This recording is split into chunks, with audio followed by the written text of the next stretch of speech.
Hola a todos, soy yo nuevamente. En primer lugar, wow, no esperaba este tipo de respuesta. Gracias a todos por los excelentes comentarios de mi publicación anterior. Sinceramente, no estaba seguro de cuánto interés podría haber en algunas de las cosas que ha estado sucediendo aquí, y me sorprendió bastante cuando regresé a mi cabaña ayer y vi todas las respuestas. Antes de continuar con algunas de las experiencias que he tenido aquí, solo quería abordar algunas preguntas o comentarios que la gente hizo en mi última publicación. Alguien sugirió que debería intentar capturar a las sombras en mi cámara. Esa es una buena sugerencia, y ya lo he intentado en un par de ocasiones. El problema con el que me he encontrado es que debido a la oscuridad y la nieve solo tengo realmente dos opciones: usar un flash u otra fuente de luz, o usar una velocidad de obturación larga en mis cámaras, aunque estoy bastante seguro de que ninguno de los dos funcionará porque ya los he probado antes. Desafortunadamente, como cualquiera que haya conducido en una tormenta de nieve puede atestiguar, la nieve es excelente para reflejar la luz, razón por la cual no se pueden usar las luces altas al conducir en ella. La luz simplemente se refleja en la nieve y regresa a tus ojos cegándote efectivamente. Mis resultados usando este método fueron más o menos los que podrías esperar. Solo una completa sobreexposición de las imágenes capturadas. El uso de una velocidad de obturación lenta no produjo mejores resultados. Todo lo que obtuve fueron imágenes de desenfoque de movimiento completamente incomprensibles. Supongo que probablemente hay equipos de cámara mejores por ahí que podría usar para estos desafíos, pero no los conozco. Incluso si existen, probablemente estén muy fuera de mi presupuesto. El servicio de parques nacionales no paga exactamente a los cuidadores estacionales en lingotes de oro. También hubo una preocupación de que, aunque estoy tratando de mantenerme en el anonimato, he revelado suficientes detalles sobre mí mismo como para que mis empleadores puedan identificarme fácilmente. No se preocupen por eso. En primer lugar, hay más de 20 parques nacionales en Alaska, que abarcan más de 50 millones de acres de tierra. Aunque no lo creas, en realidad contiene la mayoría de las tierras de parques nacionales de los Estados Unidos, algo así como el 65% de ellas. Como puedes imaginar, hay mucha gente repartida por todo el estado haciendo trabajos similares al mío. Es difícil imaginar exactamente cuán vasta es Alaska, y cuánto de ella está cubierta de naturaleza virgen, a menos que hayas estado aquí y lo hayas visto por ti mismo. Sé que yo no tenía la menor idea antes de llegar aquí desde el continente inferior. Supongo que la conclusión es que es bastante improbable que alguien del Servicio de Parques Nacionales pueda identificarme por lo que he contado sobre mí. Si lo hacen, supongo que cruzaremos ese puente en ese momento. Por último, alguien preguntó acerca de las placas de matrícula de algunos de los vehículos que aparecen misteriosamente aquí en la naturaleza, y si todas eran de una sola área o de diferentes lugares. Ya he mencionado que tiendo a evitarlos si me encuentro con ellos nuevamente, pero puedo decirte que el primer auto que me encontré, el BMW, tenía una placa de matrícula de estilo europeo en la parte delantera. En ese momento, asumí que era una de esas placas de moda que la gente pone en la parte delantera de sus autos europeos como decoración, pero es posible que fuera legítimamente de algún lugar de Europa, no estoy seguro. Recuerdo que era blanca y azul, pero más allá de eso, no recuerdo mucho al respecto. Por supuesto, el autobús que encontró el guardabosque tenía placas de Texas, pero no sé acerca de los demás, lo siento. Ahora que he aclarado esos puntos, adentrémonos en algunas de las otras cosas que han estado sucediendo aquí. Dado que lo mencioné en mi publicación anterior, empezaré con los osos, así que probablemente ya sepan esto, pero Alaska tiene algunos de los osos más grandes y peligrosos de todo el mundo. Por suerte, los osos Kodiak y los osos polares no se encuentran generalmente tierra adentro por aquí, pero aún así tenemos más que nuestra parte justa de osos pardos y osos negros, ambos de los cuales son depredadores alfa y harán un trabajo rápido de los desprevenidos y mal preparados. Ahora bien, dado que mi contrato abarca los meses más fríos del invierno, la mayoría de estos osos están hibernando durante mi tiempo aquí. Dicho esto, no todos los osos hibernan, especialmente si están en un área con abundante suministro de alimentos. Además, incluso cuando están hibernando, todavía se vuelven activos de vez en cuando. Así que definitivamente, no puedes bajar la guardia si quieres quedarte en este lado de la tumba. Es una apuesta bastante segura de que cualquiera que trabaje aquí, especialmente solo, tiende a llevar un rifle, así como una pistola de gran calibre siempre que está fuera de su cabaña. No soy una excepción a eso. Llevo un rifle de palanca calibre 45 sobre el hombro y una pistola Magnum en un estuche en el pecho. A primera vista puede parecer exagerado, Esa es una cantidad tremenda de potencia de fuego después de todo. Sin embargo, la primera vez que echas un vistazo a una madre osa parda con sus crías y te das cuenta de que estás viendo un depredador de 800 libras que puede alcanzarte en un instante, empezarás a preguntarte por qué no llevo incluso más.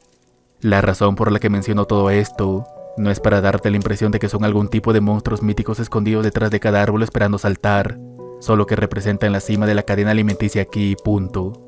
Son enormes, poderosos y agresivos, y si vives en su territorio y no mantienes la cabeza en movimiento, eres un idiota y probablemente pronto te convertirás en excremento de oso.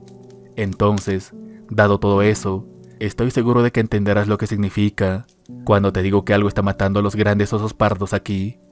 No estoy hablando de cazadores furtivos ni de cazadores indígenas ni nada por el estilo. Estoy hablando de algo no humano, y definitivamente no se tratan de lobos hambrientos. Déjenme retroceder un poco. Mi primera temporada aquí como cuidador fue una experiencia de aprendizaje increíble. Tratar de descubrir las rutinas de mantenimiento necesarias y aprender a navegar por mi área de responsabilidad fue un poco abrumador. Un día, regresaba de hacer mis rondas en una de las estaciones de guardabosque que estaba cerrada durante el invierno, y terminé tomando un camino equivocado en el sendero. Cuando me di cuenta de mi error, y estaba bastante lejos por el nuevo camino y entrando en un territorio desconocido. Justo cuando estaba a punto de dar la vuelta y retroceder, subí la colina y de repente me encontré con la forma inconfundible de un oso pardo, a 30 pies por delante del sendero y de espaldas a mí. Tengo que admitir que casi mojé mis pantalones mientras luchaba por descolgar mi rifle de mi hombro. Fue bueno que en realidad no lo necesité en ese momento, porque descubrí con consternación que había colgado mi mochila sobre la correa de rifle, atrapándolo efectivamente contra mi cuerpo. La estupidez y la complacencia son lo que te matan aquí afuera, amigos, y en ese momento podría haber sido un ejemplo perfecto de ambos. Resulta que el oso no se estaba moviendo, simplemente estaba parado allí perfectamente quieto, con sus patas traseras hacia mí, y supe instintivamente que algo estaba mal con él. Al rendirme con mi rifle, tomé mi pistola de su estuche y me acerqué cautelosamente al oso, mis ojos atentos al oso y preparados para la más mínima señal de movimiento. Cuanto más me acercaba, más seguro estaba de que no iba a lanzarse repentinamente hacia mí y darme una lección exacta sobre dónde me encontraba en la cadena alimenticia. Aquí es donde se vuelve surrealista. Antes de acercarme, ya había reconocido que estaba muerto. Lo que no podía explicar era por qué seguía de pie. Claramente había estado allí un tiempo, ya que no había huellas de patas que condujeran hasta él en la nieve y, cuando rodeé hacia la parte delantera, pude ver que la carne alrededor de su hocico ya comenzaba a descomponerse y a separarse de su cráneo. Cuando lo miré detenidamente, también pude ver que le faltaban mechones de pelo aquí y allá. A pesar de todo eso, seguía de pie, como si hubiera muerto y simplemente se hubiera olvidado de caer. Lo examiné bastante de cerca, lo cual fue aún un ejercicio perturbador. Muerto o no, pero no pude encontrar ningún tipo de heridas ni sangre que pudieran indicar que había muerto. Fue entonces cuando me di cuenta de un par de cosas. En primer lugar, que había osos pardos activos en la zona, y en segundo lugar, que nada había acarroñado el cadáver.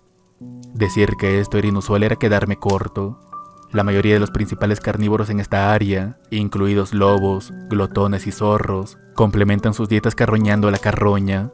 El hecho de que este oso hubiera muerto y permaneciera completamente intacto no era simplemente desconcertante, era antinatural. Informé al puesto de guardabosques sobre el hallazgo, y luego recibí noticias de Rick más tarde, de que había habido casi una docena de descubrimientos similares en esa área general en los últimos 2 meses. Incluso el NPS había traído a algunos patólogos y zoólogos de lujo desde Áncora para investigar qué había matado a los osos. Pasaron 2 semanas en el campo con los guardabosques examinando los cadáveres, y luego una mañana simplemente desaparecieron. Al parecer, los habían llamado abruptamente sin siquiera pedir permiso. Inmediatamente después de eso, los cadáveres fueron destruidos y la investigación se cerró. Una semana después, llegó un informe apresurado y sorprendentemente breve que indicaba muerte por depredación natural. No se indicaba ninguna investigación adicional. No estoy seguro de cómo un depredador podría haber matado al oso que encontré sin dejar ni una sola marca en él ni rastro de sangre, y mucho menos matarlo de pie después de la muerte, y luego decidir que ni siquiera iba a alimentarse de la presa. Lo llamo una completa tontería, y lo mismo hicieron los guardabosques.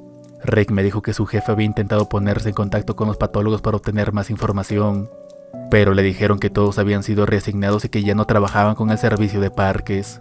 No siendo alguien que se rinde fácilmente, el jefe de Rick Intentó llamar a un número de teléfono móvil privado que había obtenido de uno de los patólogos durante su visita. El número daba un mensaje de desconexión que indicaba que el teléfono ya no estaba en servicio. Esto fue extraño, porque acababa de hablar con el investigador usando ese mismo número solo un par de semanas antes, así que sabía que era un número válido. Pero, tarde esa noche, recibió una llamada de un número desconocido. Cuando contestó, reconoció la voz susurrante del patólogo con el que se había hecho amigo, como si estuvieran susurrando en su teléfono. «Deja esto en paz, olvídalo», fue todo lo que le dijo antes de que la línea quedara muerta. Intentó llamar al número varias veces, pero solo escuchaba aire muerto cada vez. Esa fue la última vez que escuchó algo al respecto. Intentó hacer un seguimiento dentro del NPS, pero nadie pudo encontrar registros de que tal investigación hubiera existido alguna vez, o incluso que se hubieran presentado informes de los osos muertos en primer lugar. Rick me dijo que durante un tiempo, eso era lo único de lo que su jefe quería hablar. Se había convertido en una astilla en su mano que no podía ignorar. Llamó a cualquiera que pueda pensar en la cadena de mando en el NPS, y a cualquier otra agencia que pensó que podría proporcionar alguna pista sobre lo que estaba sucediendo, pero no pudo avanzar ni un ápice. Luego, un día, simplemente dejó de hablar al respecto, como si lo hubieran apagado con un interruptor. Una tarde, Rick y su jefe estaban tomando cervezas en un bar local después de su turno, y hablando de lo extraña que era toda esta situación, y luego, a la mañana siguiente, su jefe entró, luciendo un poco inestable y fuera de lugar. Entró en su oficina, cerró la puerta y no le dijo ni dos palabras a Rick ese día. Nunca mencionó el incidente de nuevo. Unas cuantas veces, Rick lo mencionó en ocasiones con él más adelante, y su jefe simplemente restó importancia a todo ese asunto y cambió de tema, luciendo muy incómodo al respecto. No sé qué sucedió, pero si tuviera que adivinar, creo que su jefe probablemente estaba investigando algo que no debía ser investigado, y alguien lo había convencido de que era mejor que simplemente lo olvidara. No soy no soy ningún teórico de la conspiración chiflado, ¿vale? Solo sé que todo el asunto huele mal y lo dejaré así. Lo otro que les contaré hoy es lo que llamamos la cabaña de la bruja. No estoy seguro de qué era originalmente. Realmente no es mucho más que una cabaña de troncos de una sola habitación construida en el fondo del bosque. Lo he visto un par de veces y estuve dentro una vez. Está un poco alejada de mi puesto, y no es un lugar fácil de viajar ni siquiera en motonieve, así que no llego a esa zona muy a menudo. Cabañas viejas y abandonadas no son realmente tan inusuales por aquí. Te encuentras con ellas de vez en cuando, aunque la mayoría no son mucho más que unas cuantas paredes y un techo colapsado, después de que los años y los duros inviernos de Alaska hacen lo suyo. La cabaña de la bruja es un poco diferente, sin embargo. Hasta donde yo sé, nadie ha vivido allí durante mucho tiempo, pero quien la construyó debía saber lo que estaba haciendo, porque parece tan sólida y bien mantenida como mi propia cabaña. Ni siquiera estoy seguro de cómo obtuvo su nombre. Sinceramente, solo sé que así es como me la presentaron la primera vez, así que así se las presento a ustedes. Hace un par de años, mi amigo guardabosque Rick me llamó por radio y me preguntó si no me importaría unirme a él en la búsqueda de un par de excursionistas desaparecidos, un padre y su hijo de 12 años. Solo soy un cuidador. Normalmente no participo en actividades relacionadas con guardabosques o búsqueda y rescate, pero al parecer no había nadie más disponible para acompañarlo en ese día. Ya había recibido una pista de que los excursionistas podrían haber estado dirigiéndose a mi sección del parque. En los esfuerzos de búsqueda y rescate, especialmente durante los oscuros inviernos de Alaska, encontrar a alguien rápidamente es crucial si quieres encontrarlo con vida, así que quería investigarlo más pronto que tarde.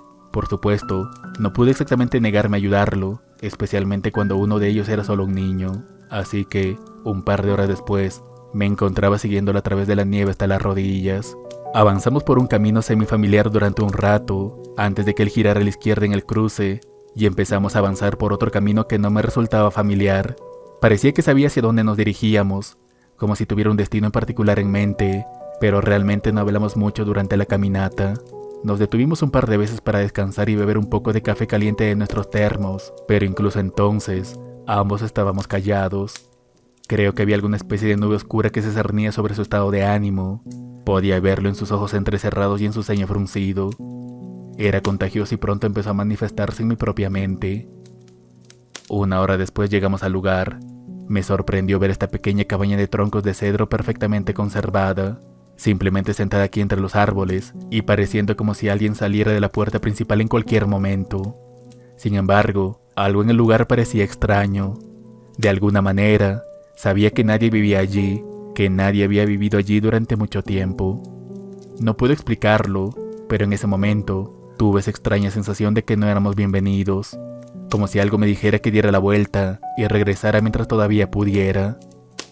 Antes de que tuviera la oportunidad de decir algo al respecto, Rick se volvió hacia mí y señaló hacia la puerta principal cerrada, donde pude ver claramente las huellas de botas en su umbral.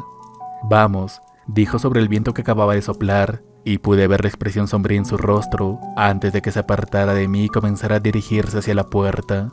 Noté que había sacado su pistola, así que hice lo mismo aunque no tenía idea de por qué. Alcanzamos la entrada de la cabaña y él puso su mano en el pestillo. Antes de levantarlo, se detuvo y me miró con la misma expresión oscura. «Vamos a tener que mirar adentro», dijo. «Si no hay nada que encontrar allí está bien. Daremos la vuelta y regresaremos a tu cabaña para tomar un par de vasos de whisky junto al fuego. Quizás los otros guardabosques los encuentren entonces». Sus ojos se fijaron intensamente en los míos, como si quisiera asegurarse de que le estaba prestando una atención muy buena. «Pero si encontramos a alguien más que este excursionista idiota y su hijo dentro, no los miraremos y no diremos ni una sola palabra, ¿entendido? Incluso si nos hablan primero». Asentí con la cabeza, más confundido que cualquier otra cosa, pero eso no fue suficiente. «Necesito que lo digas, John, para asegurarme de que entiendas lo que te estoy diciendo», dijo, y la expresión de sus ojos era tan seria que decidí repetir sus instrucciones sin pensarlo 2 veces.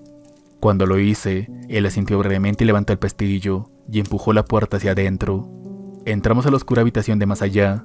Tan pronto como lo hicimos, me abrumó el olor a decadencia, mezclado con los fuertes olores de hierba y algo más.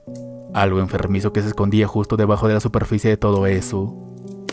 Mis ojos acababan de empezar a adaptarse a la tenue luz, y pude distinguir los escasos muebles de la habitación. Una vieja mesa tambaleante con una solitaria silla de respaldo bajo, frente a una chimenea de piedra fría. A lo largo de la pared lejana, pensé que podía distinguir una cama, pero no podía estar seguro.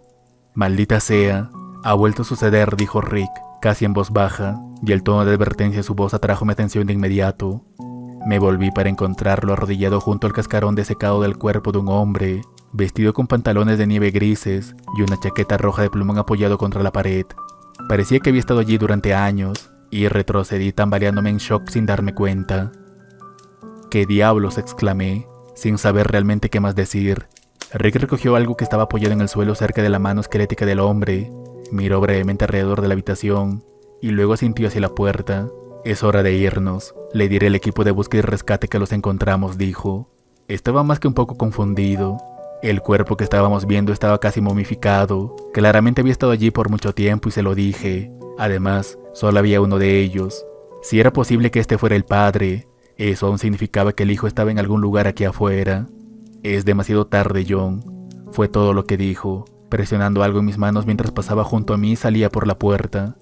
Miré hacia abajo y me di cuenta de que estaba sosteniendo un pequeño cuaderno, como el tipo de cuaderno que alguien podría llevar en el bolsillo en caso de que necesitara anotar algo. Nublado lo abrí. Estaba en su mayoría vacío, excepto por las 2 primeras páginas, que estaban escritas en una cursiva descuidada a lápiz.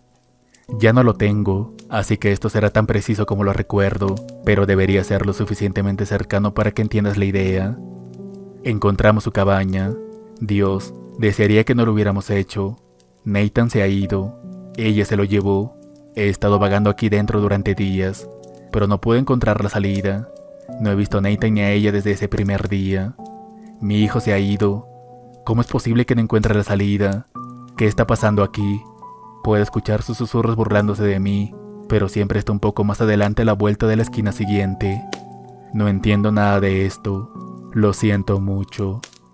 Resulta que al final regresamos a mi cabaña.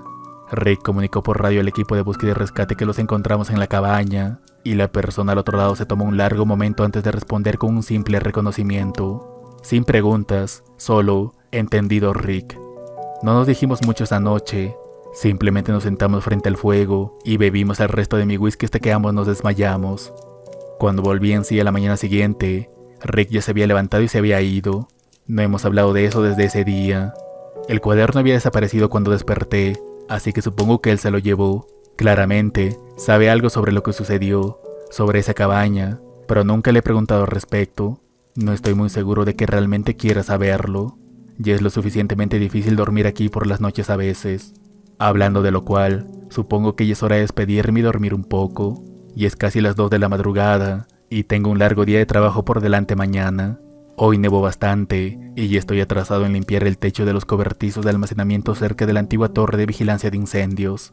Preferiría no tener que lidiar con los daños si el techo se derrumba, así que será mejor que vaya ya en cuanto pare un poco afuera. Escribiré más pronto. Buenas noches a todos.